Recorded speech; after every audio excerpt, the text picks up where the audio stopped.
So there are times when I find that I have mental fears, objections, things that could be kind of blocking me from making progress.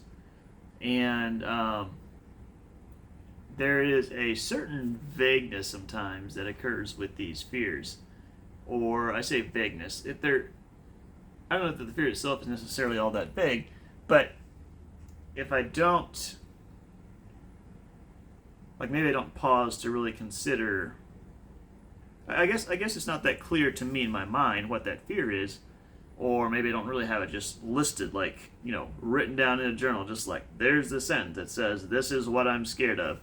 Um, and so when you just kind of let them kind of fester on the periphery of your mind, um, it's not great. It actually, I would say it's a little bit the same as like if there's a project, let's say there's like a home improvement project that you need to do.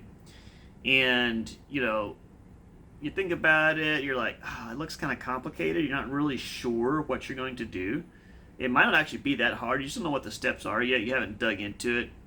And because it's kind of unknown, and then the project is just super easy to procrastinate on, just like you don't want to do it. It just creates a lot of resistance because of the unknown. And this these sort of fears on the periphery kind of remind me of that sort of phenomena that's like um, kind of unaddressed but hanging around. Um, they are kind of dead weight on your mind, on your emotions, on your attitude. And whereas if you can sometimes pause and say, okay, what I'm feeling resistance, I'm feeling fear, I'm feeling uncertainty about this thing. Like let's say there's a new level of business growth that you want to reach, but you feel uncertainty around it. Maybe it's the financial commitment that it feels like it would take, or the time and energy, um, or finding the right people. And any of these tasks that that you might have a fear around, like, hey, I don't know if my company has the money right now to expand that direction. I don't know if I have the time and the energy to really tackle this next big thing. I'm already feeling kind of tapped out, so I worry about that. Or I worry I can't find the right people to head up this new initiative.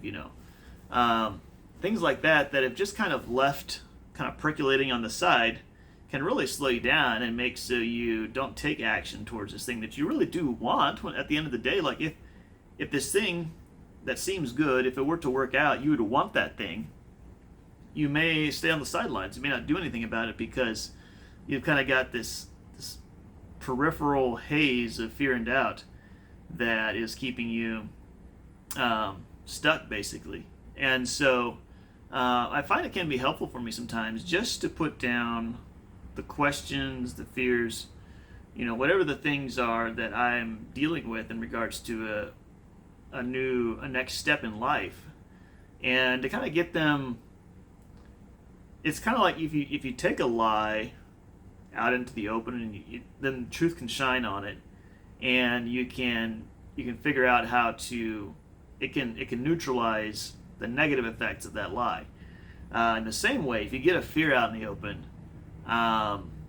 you can expose it to truth, which may nullify the fear. It may actually turn out to be a lie, or you can also expose it to courage and faith.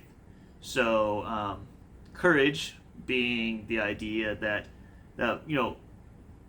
embracing the risk, going into it clear-eyed and with knowledge that this could turn out badly, this could go not well, but doing so but deciding to go ahead and blast forward anyway. Doing so with faith. So when you apply faith, you can be like, well, I can see that there are risks. I might not succeed at this thing, or I might take a loss of some type. But in the context of faith, but I feel that God is blessing this, or I will put out a feeler to see if God can bless this, is blessing this, and I should move forward. Or I believe this is His will for me, so I'm going to go ahead and start taking some small action towards it, and walk in faith on this. So, get a lie out into the open, and the truth can neutralize that dead weight around you. Get a fear out into the open, faith and courage can neutralize that dead weight. So, I think a lot of the, some people say that one of the big keys to success as an entrepreneur is simply to do more. And I don't think that means just in the sense of thrashing around, but it means doing impactful things. And even if you fail at a lot of them, have your overall number be higher, so that the winners that you do find, you find more of them, or they're more, you step into them sooner. And so it's, sort of the fail fast idea. Doing more things doesn't mean that you're guaranteed to succeed more. And if you listen to my channel, there's a lot of qualifications around this whole do more things.